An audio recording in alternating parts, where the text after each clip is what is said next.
Good morning guys. Ito tayo.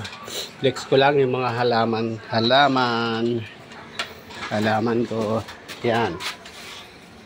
Para ng bahay. Ito galing pa to sa Bicol. Pandan. Yan. Pag kailangan ng pandan, ayan. Nakapagtanim din. Galing pa sa pandan. Pandan Catanduanes ang aming pandan.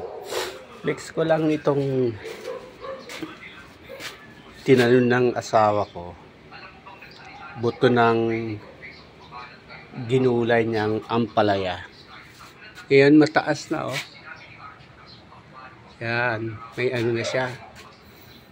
May bunga na ang aming ampalaya. Good morning sa inyo mga halaman ko. Yan. Yan, ginawan ko ng balag yan oh.